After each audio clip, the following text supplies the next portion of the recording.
I think that's a reality. I think China will be the biggest economy by 2040 or 2050. People say 2050. Some people say earlier than that.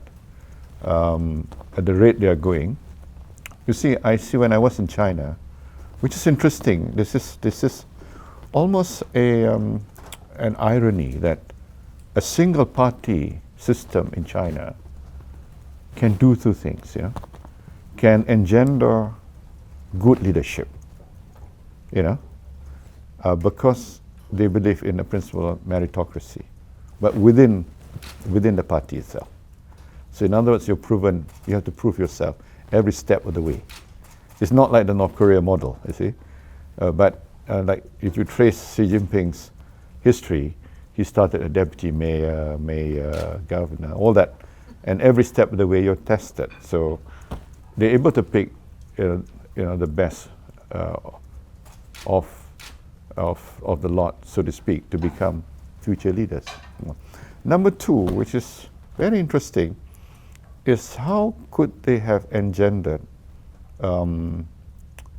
entrepreneurs, the movers and shakers, the big entrepreneurs, the Jack Ma's of the world, the ponies of the world, and the Wangs of the world, How on earth a single system, political system like that, can spawn so many movers and shakers, like the ones I mentioned, and they're big entrepreneurs, and they are so creative and able to invest huge amounts of capital in China and abroad, That fascinated me when I was in China.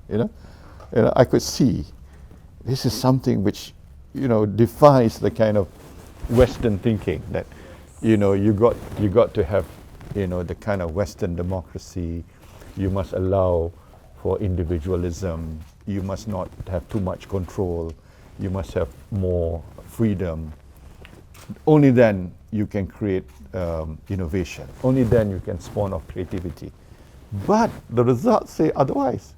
The outcome in China is the most exciting place on earth today.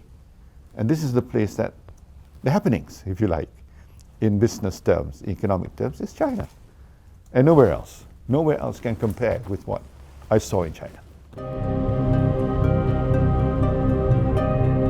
Yeah, I think I consider him as a friend, and he has actually. I congratulate him for his policy, his pivot to Asia, and the fact that he's given so much importance to the East Asia Summit, engagement with Asia. So, in that sense, he did, bring the role of ASEAN to the fore under his leadership. So I thank him for that. So basically that was the conversation that I had with Obama. And of course, as expected, he was looking a bit reflective, I would say, particularly with respect to the outcome of the presidential election.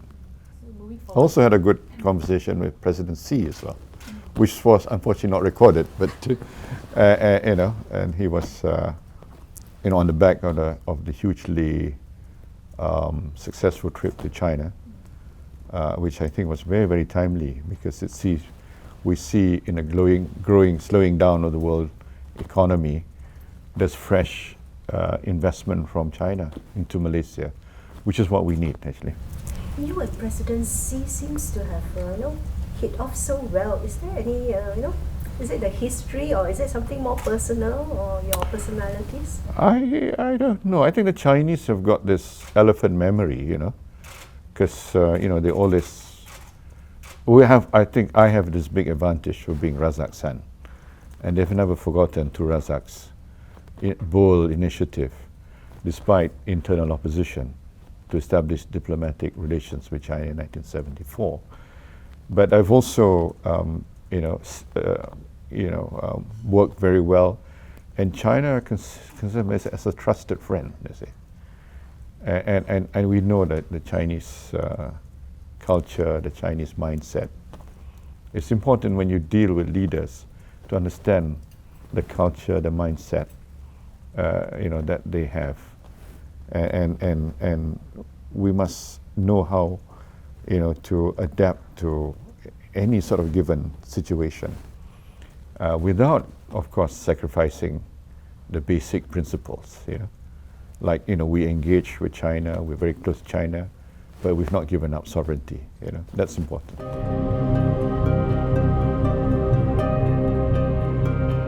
Actually, I don't know, I find it very interesting that I could be so adaptive in different, environment. I could be very comfortable addressing the United Nations. At the same time, like yesterday, I went to this Rumah Mesra Rakyat talking to somebody who is a lorry driver and somebody who's breeding cattle and earning 2,000 to 3,000 a month. I was very comfortable in that surrounding. I didn't feel awkward at all. It seems to me like something that was natural to me. I enjoyed it, in fact. So I feel, in a way, I feel blessed that I could relate from at the highest level in terms of international diplomacy to the the grassroots politics, where I feel that I can relate to the ordinary people as well. So I don't consider myself, I mean, you say I'm aristocratic background or whatever you like to term it as, but I can relate to the ordinary Malaysians, and I can relate to the world leaders as well. I don't feel awkward. I don't feel I'm in a very strange kind of environment anywhere. So alhamdulillah, I think in that sense, I don't know whether it's an asset. I suppose it is an asset. I can relate, and across all communities, ethnic groups. I mean, in a Western society, I'm comfortable. If you take me to an English country club, I'm quite comfortable there, having my shepherd's pie or whatever it is. But if you take me to a surau and having to sit on the floor with them and cross-legged and eating,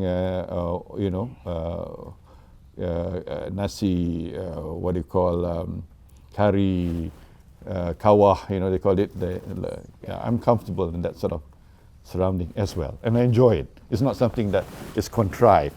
It's not something that I'm play acting, but I truly enjoy that kind of setting as well. So I'm in peace with whatever environment that I find myself in at any particular time. I attended the UN General Assembly a couple of years ago, and it was a Sunday, so we all decided to play at this golf course, Bedminster in New Jersey, which is very, very, high standard. He doesn't spare any expenses when it comes to development of golf courses. And when he heard I was going to play, he decided to join in. So he and I partnered, and we won. We won the game, and we took a picture, a photograph, and it was also together with the late JJ, together. And for some reason, I put it next to my chair in my office for 2 years. So I did it before he became famous. He was famous, was not so famous as he is today, obviously.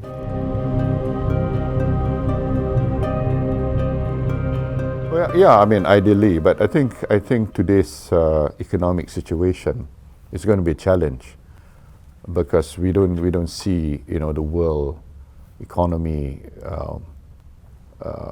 on a rising trend. It's going to be much more the same next year and the year, perhaps the year before. After that, certainly, I think the price of oil should be. We would like it to be at a slightly higher level, not at the all-time high of 110, but certainly, something in the mid 60s, 70s would be a very comfortable position for us, because once you have the additional revenue, we can do many more programs, and that will give the feel-good factor, for the people.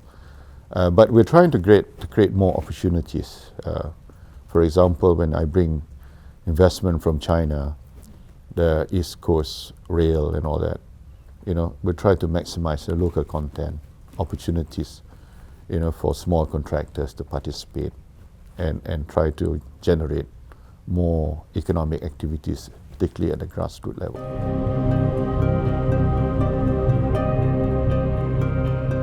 Yeah, I think when I touted the principle winnable candidate, many considered themselves as winnable candidates, when in fact they were not, you see. So we didn't have a methodology and a very objective methodology to determine. So I think we have a system now, and we have tested it in Sungai Besar and Kuala Kangsar, and it worked. And we will try to extrapolate that, on a national basis, and those who want to consider themselves winnable candidate must have the minimum qualification. It's like entering the university. You've got to have the 2 A's or the 2 B's, and if you have 2 C's, you cannot get in. But if you have 2 B's and above, then we would choose amongst the best. Maybe there are 3 who qualify, and we choose the best of the 3.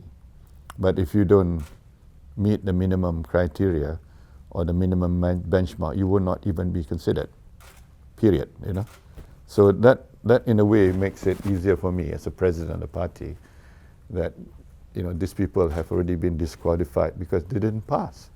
And they didn't pass not because of me, but because on merit, they didn't pass. So there's nothing I can do. You have to accept the fact that you didn't pass, It's like entering a university. I understand that during the trial run, quite a number of established faces from the various component parties failed the test. The test came about in the Sungai Besar and Kuala Kangsar, but they're both UMNO seats, you see. But the same principle can be applied to component parties as well. They will have their list of those who are keen to be candidates, and they will be put through the same test.